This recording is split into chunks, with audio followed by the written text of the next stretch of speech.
see like any questions and comments people have after the discussion. But really excited to have you here, Frank, for our Theology Wednesday or Theology session on Facebook Live. Thanks for having me. I appreciate it. Of course.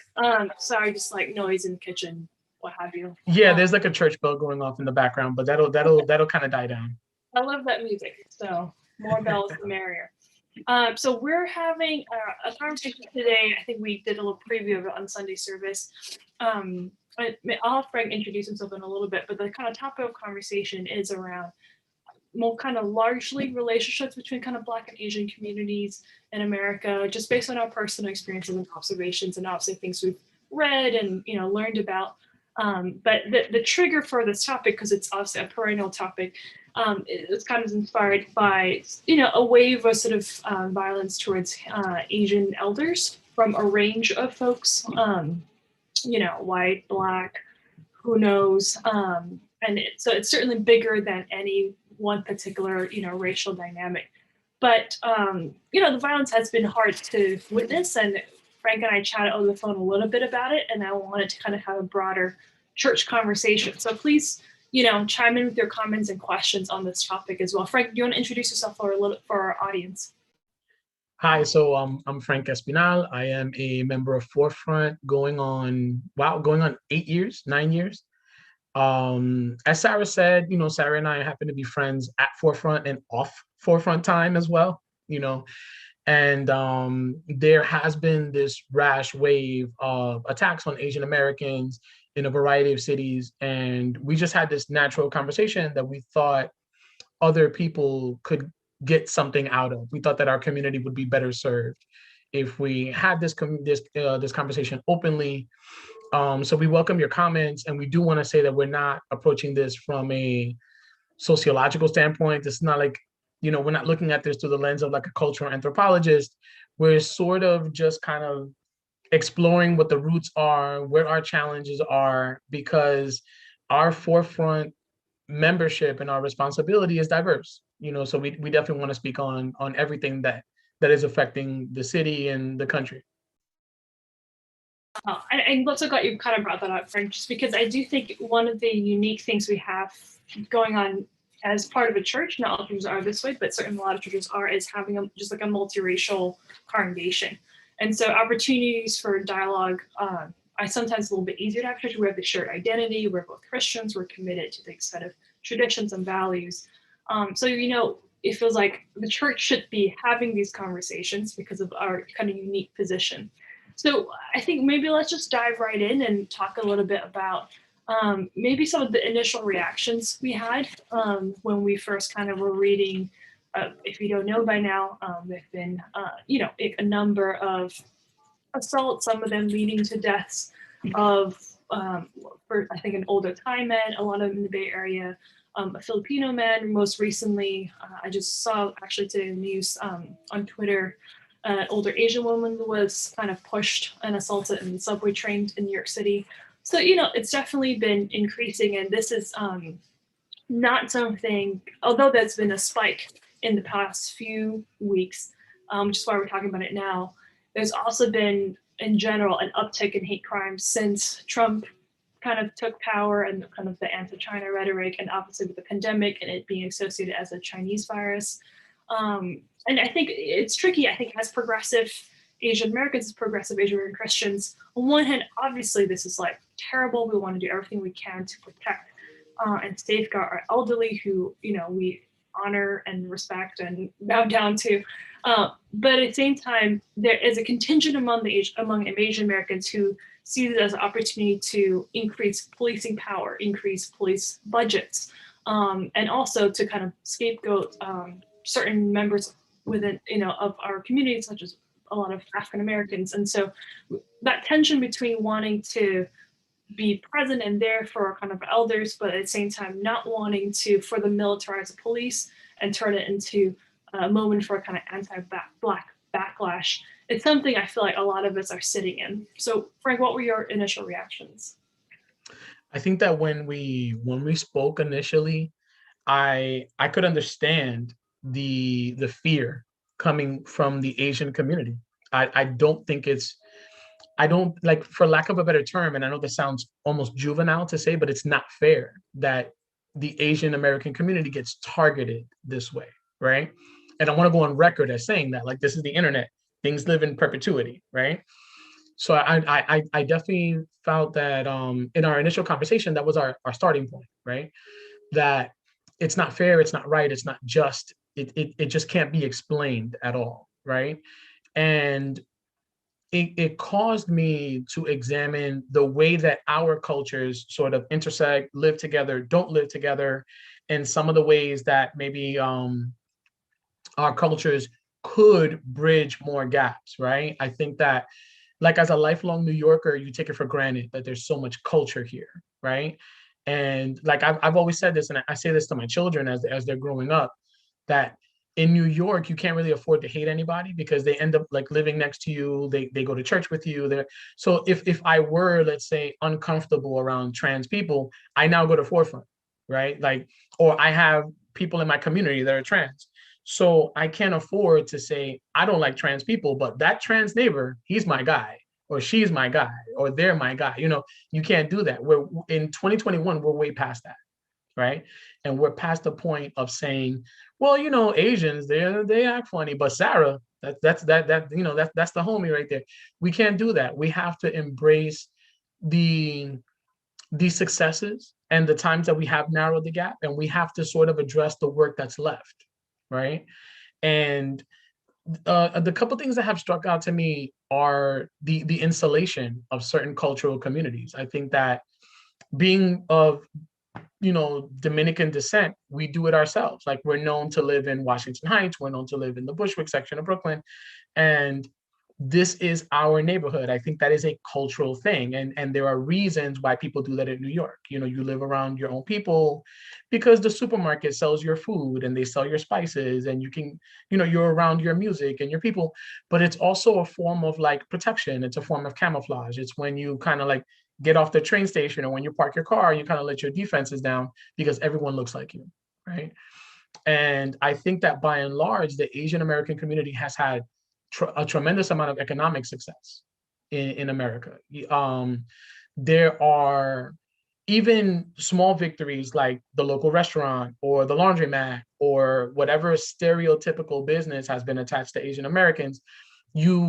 I was raised looking at Asian Americans as, wow, they're still true to their culture. They speak their language, they eat their food, and they live here in America. They've managed to kind of carve out a piece for themselves, and they don't really seem to be bothered by much. Like, the Asian American community seems insulated and strong and, identified. But like, as someone who is not Asian, I don't know much beyond that. Gotcha. Yeah, I think I'm glad you're kind of bringing up this kind of larger question around beyond these particular incidents, which have their roots and various things. But how are we thinking about perceptions of Asian community among sort of Dominican Black community or Dominican community, and then perceptions of Black folks among, and I'll speak just to within my particular experience, within, I'm Malaysian, I'm Chinese, and so kind of have a foot in both East Asian and Southeast Asian worlds. I didn't, unlike Frank, I did not grow up in New York City, but I have a number of friends who grew up in kind of the Chinatowns of New York City, and I've done, as a journalist, a fair amount of reporting on Flushing and Manhattan Chinatown. And I think the insulator you're talking about, in part, is a kind of cultural self-selection, but also in part is a result of certain kinds of systemic policies, right? That sort of that segregate communities depending where they live, depending where you can find work, and who has language access and stuff like that. But it does mean that there can be friction and tension when the communities kind of sort of overlap. And in New York City, we have, going back to the 90s, sort of the Red Apple boycott. Frank, I don't know if you remember when that kind of went down. Do. Since you were alive at that point in time, I was like 1 year old. Do you want to share a little bit? Thanks, Sarah. I really appreciate that. You're older than 30 is all I'm saying. I'm well north of 30. Yeah. And I'm going to share a little bit about that because I think it's helpful to kind of ground. And I'll share a little bit what I know, but I wasn't alive then as much. I think that during that time, I think that was the first time that I realized that I always thought of Asian Americans like as an extension of people of color, right? Like growing up, I grew up in a very Dominican neighborhood, so I didn't develop my blackness until like maybe high school, college, until I became until I did my own research about my own island, and that's a completely different conversation. But I thought of having gone to college in the late 90s, the term black started to encompass everyone, right? So like when you had the Black Student Union, that included Asian Americans, people who identified as being from the Caribbean, people from South America, people from Southeast Asia, right? It kind of threw everyone in because we got one big budget, right? And then we sliced up the budget according to membership and things like that. So being a typical college student, I took that mindset into my life after I graduated. And I was like, oh, this must be how life works, right? There's a budget. When I want to buy a house, I go to a bank. It's like everybody else. And that just wasn't the case. That didn't prove to be the case. And historically, I think that Asian Americans have benefited from figuring out economically how to move forward as a group, from being entrepreneurs from from the onset, really, of arriving in America. And I think that, like, I was looking up a particular legal case, and this certain case, this was called Lau versus Nichols, and this legal case was in 1974, where there was an Asian American family that sought legal action against a school board for not providing alternatives to English language, an alternative to English language. And because they were because they were Asian, they needed their language to be addressed. They needed their culture to be addressed for their children. And even though initially it was denied, they actually won the legal case. And this set a large precedent because, as this is an example of what I'm saying, that Asian Americans are part of people of color. Just like we had our Plessy versus Ferguson, we had our Brown versus Board of Education, we had our moment where we go out and we teach America that our presence means that we also need to be addressed. We want our culture and our language and our children to get, to have the support that they're entitled to. Yeah, I think that the unfortunate part is that I think there's kind of a split reaction within the Asian American community. I think on one hand you have sort of the crazy rich Asians type stuff, not necessarily Right. you're not necessarily even crazy rich, but you're trying to be that, and essentially that's shorthand for trying to be white. You're trying to assimilate. If I get good enough Ivy League colleges, if I make enough money, I will be accepted. And I think there's a kind of awakening among some Asian Americans that we talked about before, especially during the Trump era, that actually there is this wall that still comes up if someone sees your face and yells a slur at you. It's just increasing half in the past figures. But it's also, for a lot of us, it's a new experience. And for our Black siblings, for Latinx siblings, this has been a sort of ongoing thing for a while. But I think that is very much the desire to be white, to be assimilated, I think feeds a lot of the anti-Blackness, because it's, how do we differentiate ourselves from the people when we enter this country who are at the bottom so that we can get to the top.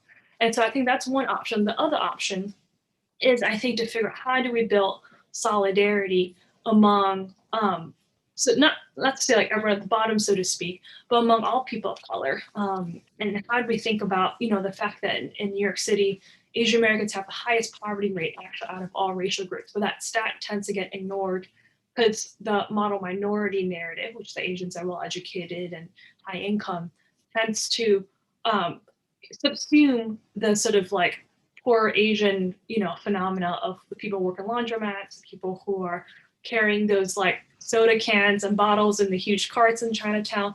Those exist too, but somehow that is not factored into the model minority narrative. And I think most likely, we don't know the income status of these elders, but I just saw Kathy Park post on Instagram. Why is it that elders in particular have been the target of violence among, you could pick any Asian American. And I think they're seen as the least assimilated. English maybe not so great, dress perhaps not quite so well. They're the least able to defend themselves.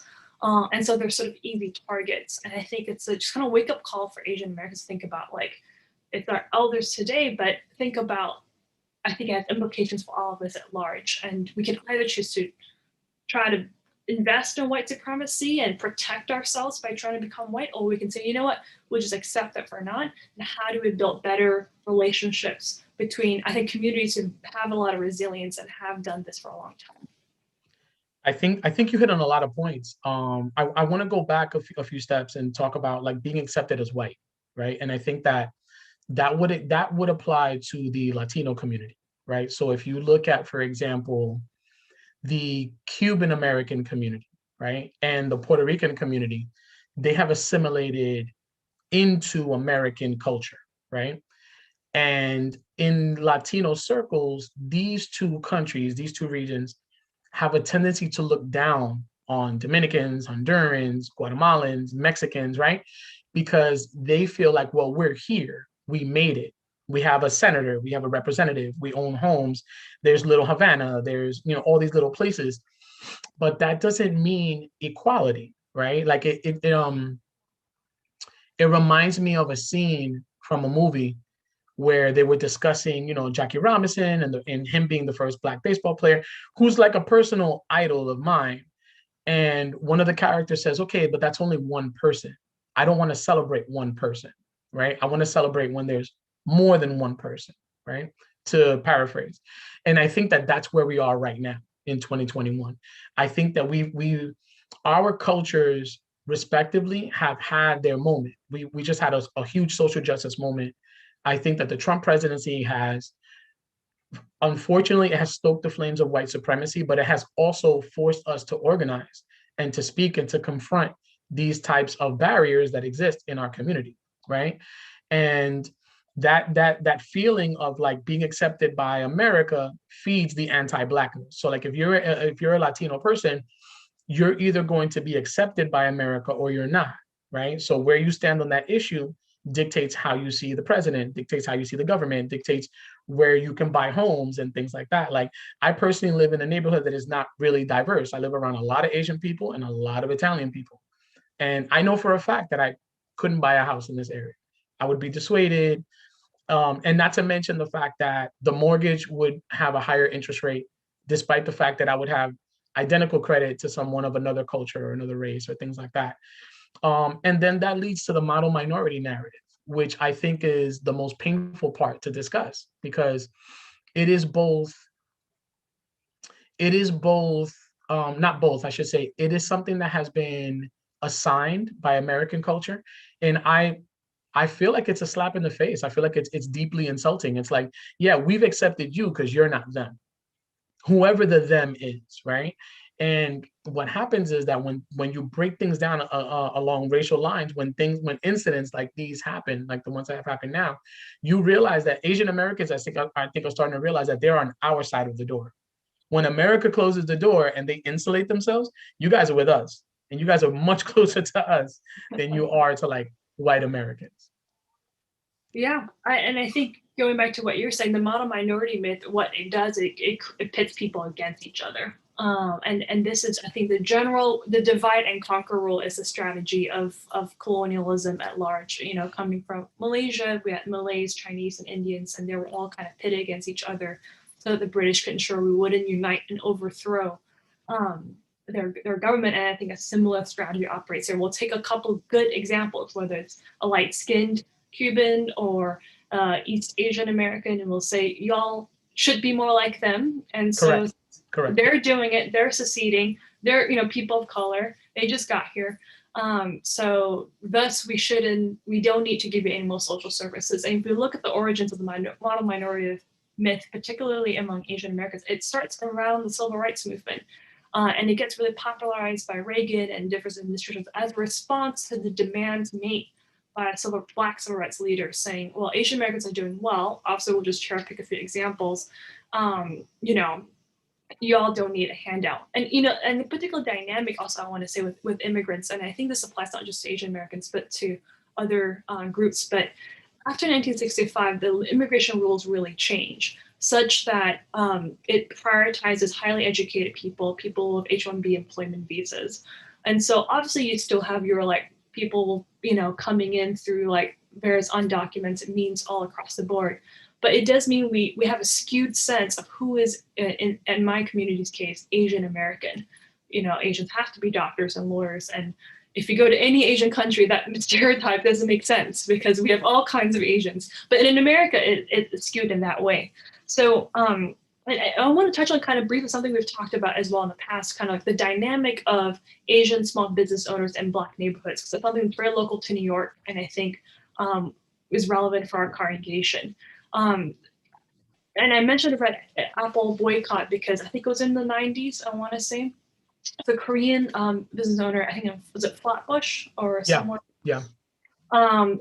Basically, who knows what happened in the store. A Black woman emerged with a lot of injuries, saying she was assaulted by a store owner. The store owner claimed something else, and it led to a boycott of a lot of Korean grocery stores, what have you, throughout Brooklyn.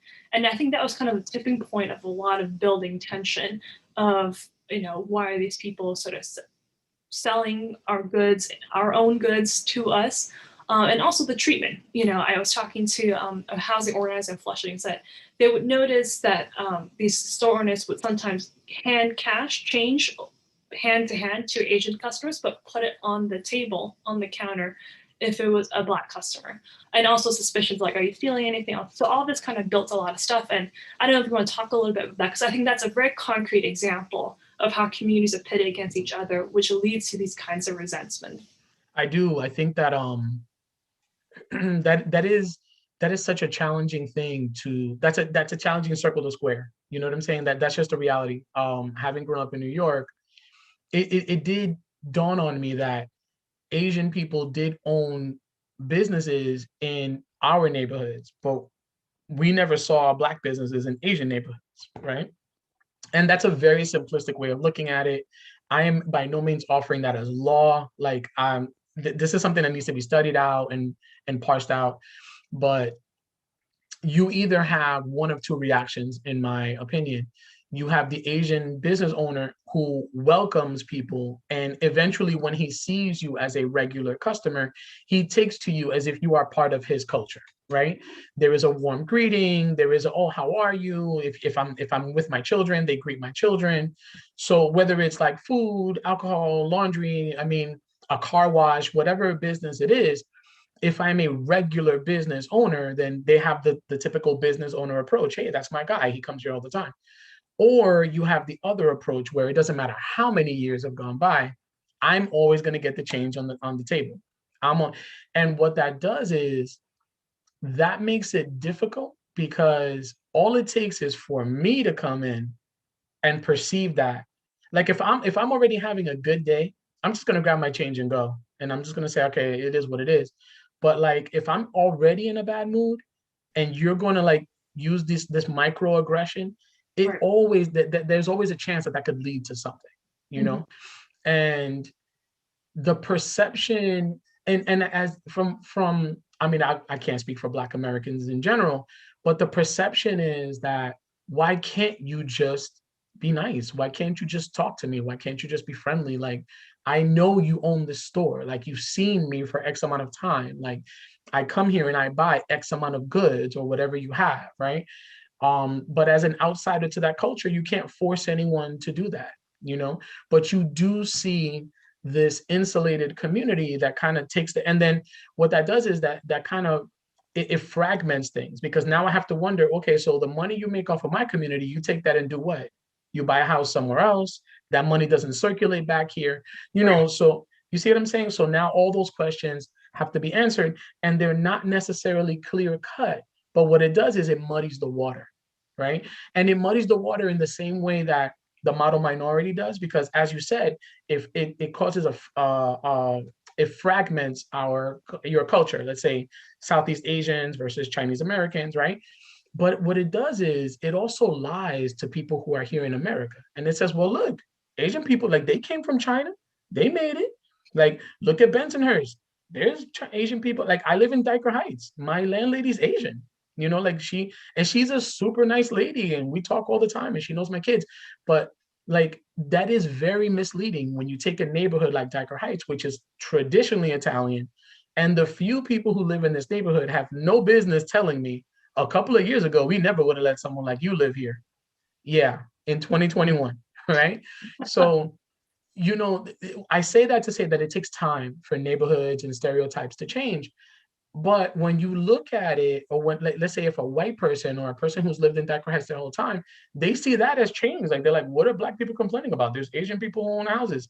And it's not the same. You can't compare those two situations. Totally. Maybe to kind of just wrap us up, and if anyone has any questions or comments, feel free to just put them in the chat. I'm just monitoring it on like Facebook, YouTube, what have you, on Twitter.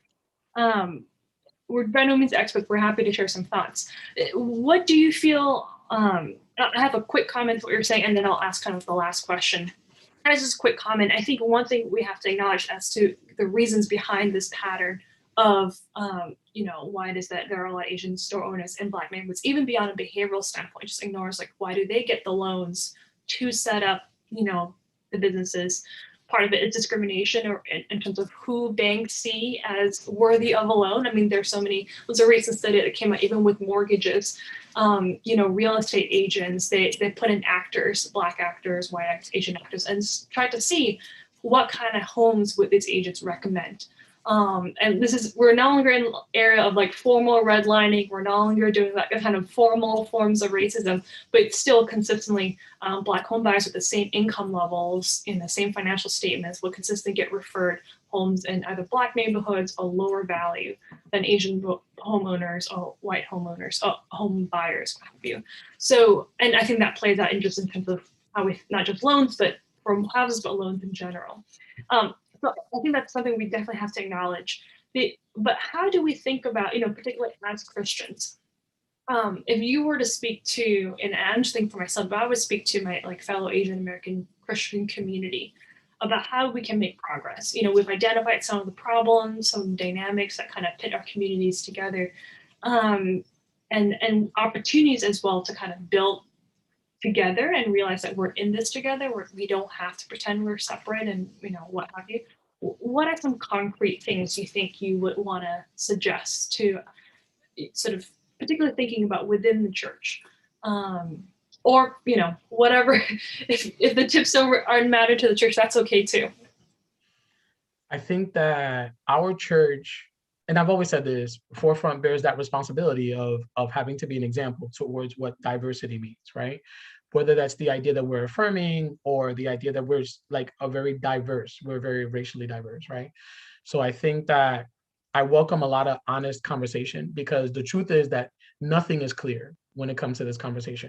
This conversation started because we are both concerned about elderly Asian, or any Asian American, I should say, particularly the elderly, but any Asian American being attacked for their culture or their ethnicity, right? That's where this conversation comes from, and that's the baseline, right? And coming from someone whose community is constantly attacked, my heart breaks for that. I am here with a deep sense of empathy, right? And with a deep sense of like sorrow. Like it's a very heavy feeling. So I've come here to help you carry that feeling, to help the Asian American community carry that feeling. If I am wrong in that, then let me know what role I can play. I think that would be the logical first step, right? In order to bring our communities together. I also realized that, and this came up in our prior conversation, not that I want this to happen, but your Asian American community has never had like a Rodney King. You didn't have an Eric Garner. You didn't have an Akai Gurley. You never had an issue where someone was murdered by the police or some tragic incident happened and you all had to come out into the street and say, we won't stand for this, right? Now, credit where credit is due. Obviously, there were Asian American people out there in 2020, 2019, because I can't say that I didn't see everyone came out en masse when it came to, oh my gosh, why am I drawing a blank on the Minneapolis case? Where they kneeled on his neck.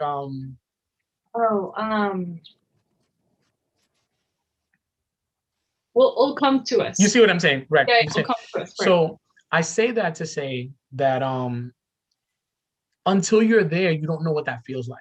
And I think that if you think about the decades upon decades upon decades that Asian Americans have had this small space to operate in, where they're seen as the model minority, They're able to kind of get a leg up. They're able to kind of do this.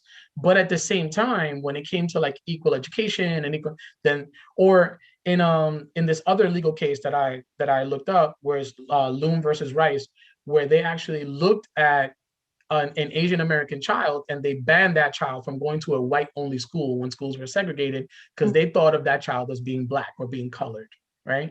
Those type of incidents must be largely shocking. You know, for me, I'm just like, yo, welcome to America. That's just your moment, you know? And America has a great way of saying, yeah, you can catch up. You can be successful. And when you do, you are knocked down a couple of pegs, right? When something happens, right? So right now in this post-Trump era, this is the time to talk, to heal, to have conversations, to move forward. And yeah, a lot of this is painful. A lot of this is difficult, and a lot of this is gray, right? George Floyd, thank you. A lot of this is gray. But what happens is that if we don't start mapping this out, then we lose another generation to an inaccurate belief of what equality is. And then we're doomed to make the same mistakes, as they say. Totally. I'm very glad you kind of bring up the fact that for many of us, we've not had the kind of history, the kind of almost desensitization towards, another news headline. So in some ways, for us, it can feel like, oh, wow, this is the feelings we've had. We've haven't experienced these feelings of like seeing someone who recognize in ourselves on the news, our fathers, our uncles, our grandmas, beaten down, and then, no one bystanders just stand and watch. And I think one takeaway I think we have for Asian American communities is to kind of reach out to communities who have weathered through this before and ask, like, what lessons have you learned for how to stay hopeful, for how to stay resilient, for how to protect ourselves without necessarily relying on more police or more sort of formal criminal justice structures, which, always end up generally not really working the way they should for a future topic of conversation. And to realize that we're not in this alone. I think the tendency for a lot of us, speaking to a friend of mine whose cousin, we've talked about him before, was Vincent Chin. He said the reaction within her family, I don't want to name her name because I don't want to steal her spotlight or say things she didn't necessarily want to say in public, although she was writing a book. But she said the reaction within the family was, on one hand, some people are like, we got to fight, So Vincent Chin, to those who don't know, was Chinese man who was murdered in 1980s, I want to say, but being mistaken as a Japanese man because of frustration of jobs disappearing because of car companies appearing in Japan, taking away jobs from automobile companies in America. So there were two reactions. One was like, this country doesn't work for us, so we're going to retreat. Because, we just got here anyway. So, who cares? Like, hopefully our kids will do better. And I think the other reaction is to lean in and to say, like, okay, now this country is here. This is our country too. Who can we work with in this space, in this place? What histories can we learn to build like stronger resilience? And I think that might be a bit of a generational divide. But going back to the kind of law cases you mentioned of an Asian kid not being included because he was not deemed white. And I think that there are two reactions. One is, I don't know if you know, Ozawa versus the United States in 1922, where a Japanese American sued, saying that Japanese people should be classified as white and thus allowed to become citizens. Sure, I mean, that was the legal argument, but I think that that mindset is one conflict that we can shift away from. Yes, okay, so we notice we're excluded, we notice, we're not treated properly. One reaction is like, how can I become accepted by the club, by the white club? The other reaction is think about, how do I dismantle the club in the first place? And question the rules and the policies that make it such that our communities are sort of fighting over, what we talked about, like crumbs, so to speak, or this particular neighborhood or this particular issue, and neglecting kind of the questioning why it is, that going back to even Vincent Chin, that so many people in urban cities were left unemployed, when those jobs left, and not just white auto workers, but particularly also Black auto workers. Why it is that this larger system of capitalism, frankly, I think, creates these racial divisions. So I really think it has a lot to do with how we think about class mobility, how we think about capitalism and how that functions. And I also want to call it real quick. Mary had a great point. I want to say on the video, which is another thing that reason why the model minority myth kind of took off was actually during the Cold War, because U.S. wanted to build better allyship with China, and so they had to switch their narrative from being like Chinese people are dirty and evil and smelly, and we had whole laws excluding Chinese immigrants from coming here, to Chinese people are law-abiding, peace-loving, what have you, to kind of help with foreign policy essentially, so that they could band together. So I wanted to make, I think it was a great point, Mary. Let's see. Okay. Dee was talking, Rebecca's comment. Okay, so maybe we'll wrap up from here. Frank, I'll let you have the last word. Anything else that you want to respond to? I do want to offer one last thing. I think that America has a way of reminding cultures that you're not equal, right? And this was what we had talked about before.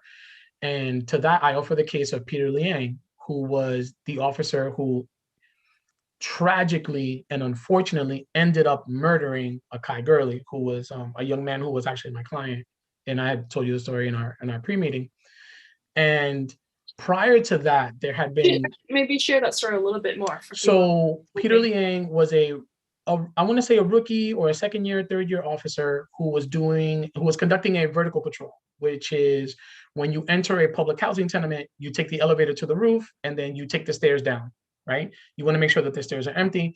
If you've ever lived in a housing tenement, you understand that the staircase is where everybody hangs out, it's where they drink. It's also where, people sell weed. It's also where anything could be happening, right? So you want to push the residents to their apartments. If they don't live there, you want to get them out. That's just a way of kind of exerting a police presence. And as Peter Liang was coming down, the lights were broken because it takes NYCHA forever to fix some of the basic needs. Again, another conversation for another day. And he has his gun in his right hand over his left hand, which is holding a flashlight, right? So gun in the air, not pointed at anyone, flashlight pointed in the staircase. And at that moment, Akai Gurley could not catch the elevator that he was summoning. So he decides to go into the staircase. He had just visited his girlfriend. He went to see his young daughter. And as he pushes the door open, the door flies open because nothing was holding it back. It makes a loud bang. Officer Liang gets startled. He lets off a shot. The shot ricochets and hits Akai Gurley in the head, right? He ends up passing away. And there are some critical details. I'm not going to get into it. But overall, Akai Gurley ended up passing away. And when it was brought to trial, and this is on the heels of like Ramarley Graham, this is on the heels of a bunch of other shootings here in the city, where every officer was cleared. Every officer happened to be white, right? And when Peter Liang's turn came, he was found guilty. And he didn't serve any jail time, but he did have to retire from the force. And there was a stern penalty that was handed down to him. And I remember as I was watching the coverage of this case, there was a young Asian American young lady who was speaking to a reporter, and she made the statement of, if Peter was white, this would not have happened, right? So again, not coming from me, doesn't come from my community, it comes from a regular observer. And I offer that to say, America has those moments when things happen, and they like to remind people who are not white, guess what? This ain't you. Yeah, it's okay. Yeah, you own a home. Yeah, we're cool. But no, this ain't you, right? This is not you. And those moments, I would imagine, are much more difficult to accept if I came from a community where I thought that I was equal, where I thought that I was accepted, where I had seemingly every single option that everyone else does, right? And that's a major barrier that needs to be discussed if our communities are going to grow closer together. And as we go into this decade, we have to grow closer together. As you saw right now in this last election, there was the urban vote, there was the Black vote, but like collectively, this country stood up and said, this is where we want to go, right? There's a midterm election. There's all kinds of things that we're going to have to continually stand together, right? And again, that's a deeper conversation that kind of draws out in a different direction, but there is a power in being united. And a lot of that is going to have to happen with conversations like this, with discussions about, yeah, that hurt. And it's like, you know what? Yeah, I know you're hurt and I get it. I get it. It's like America just kind of looks at you and says, okay, you know, you're the newest culture here, let's say, for example, right? And you're, as the new culture, you look around and you see white people, you see black people, you see Latino, and you're like, I just don't want to be treated like that. You know what I'm Right. saying? There's also that standard of like, damn, like these, like you guys always get the short end of the stick. This doesn't even work. Not even understanding that there's like Robert Moses and all these architects and all these decisions that have been made. So all of that to say that if change is going to happen, we bear that responsibility. We bear it for our generation. We have to talk to our children about it. We have to make sure that our children understand that equity is what's important. You know, equity, equal voices, making sure that everyone is respected because every voice needs to be heard at the table. Um, I said you were the last comment. I'm just going to do one more comment. Please, please.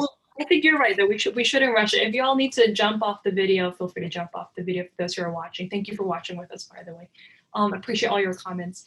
You know, with Peter, it's so interesting. The friend I mentioned, she actually wrote an op-ed saying that in some ways, Asian Americans should be, because 10,000 people came up to protest the disciplining of Liang because, you know, I think it was correctly seen as an act of discrimination. But I think my friend had zoomed out and said, let's zoom out and beyond the question of the police force, let's look at who the police in general police and who generally suffers at the hands of the police. And she says, and she kind of brought up her cousin Miss Chin and say, you know, we need to see ourselves more in common with Akai Gurley, actually, than with Peter Liang.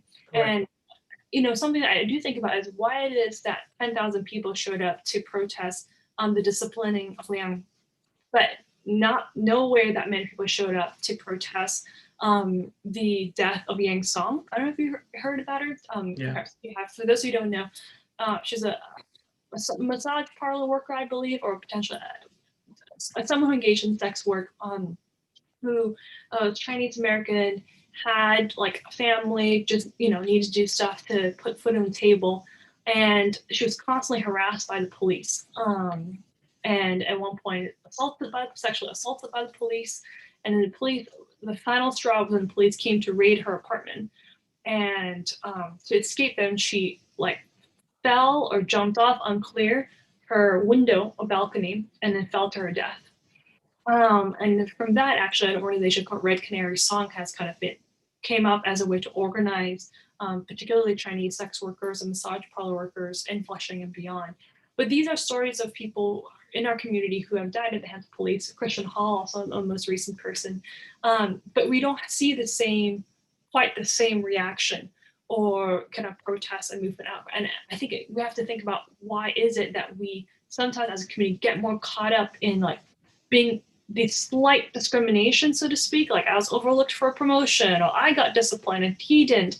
And we don't think about like on a larger scale, whose lives are really at stake. So I don't know if this is that relevant. No, I think that brings up a fantastic point. Like if you look at the emergence of the civil rights era, right? Rosa Parks was not the first person to defiantly not give up her seat. The first person to give up her seat that would have started the Montgomery bus boycott was Claudette Colvin. Claudette Colvin was, I believe, a 15, 16-year-old young lady who was pregnant, who was 3 months pregnant at the time. And this is a very conservative this is a very conservative time in America and an ultra conservative part of the South. And they knew that we cannot have this young lady be the face of this movement because the movement will become about her, right? Who is this fast young lady, quote unquote? Who is this morally loose person? How dare she challenge our? We needed someone that was above and beyond. Yeah. Right. If you look at Jackie Robinson, it's the same thing. Like Jackie had served in the Army. Like Jackie was a four-star athlete at UCLA, and baseball was his fourth best sport. Right. Like he led the nation in points and assists, right, as a basketball player. So you knew that if you're going to start something, it has to be someone that everyone can rally around. That's just a perception, right? So as you're telling that story, those are the things that stick out in my mind, that like the catalyst, unfortunately, has to be someone that everyone can look at and say, you know what? Yeah, this is something that we all need to talk about, right? Or we're just going to sit around and wait for that, right? So I think that at this point in society that we are now, we don't have to do that. We can have honest conversations about people. We can humanize sex workers. We can humanize people who are like, we can humanize like a Kiko Garcia, you know, who was thrown or slipped off a roof in Washington Heights in 1991 by a police officer who was holding on to him. And, you know, Kiko Garcia was kind of like struggling, as opposed to what witnesses say that he was thrown from a 5th-story roof, right? And that led to like an all-out riot and a protest when these police officers were acquitted. What I'm saying is that the narrative is just going to keep repeating itself. And the irony is that bitterness is going to stay within my community. That bitterness will stay within your community, as opposed to us healing each other, because no one's going to come do it for us. Well, amen, Frank. Well, I think this is, I think that's something to be praying about. You know, I can obviously speak, we can obviously attend protests or not, but I think prayer ultimately is something that changes the heart, that forces us to be still and meditate and to reach out. And I think, you know, it comes back to a really simple human thing, which is when you're hurting, someone else is probably hurting too.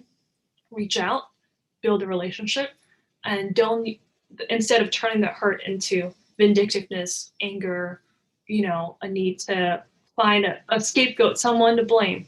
And I think that's something that maybe as we talk to our parents and our friends, if we start noticing these reactions of like, oh, it was a Black person who did it, you know, like how do we acknowledge the hurt and redirect it and be like, what do we think Black people have suffered in this country? You know, if this is new to us, you know, this is something that, you know, my friend or my church friend, this conversation I heard on Facebook, they've gone through much more. And so maybe we should reach out instead of, you know, turning against.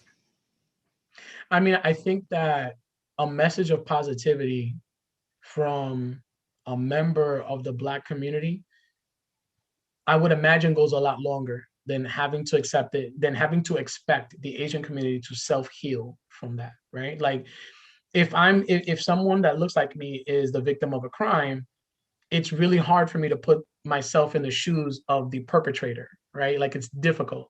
But if someone from that community reaches across the aisle, it means more.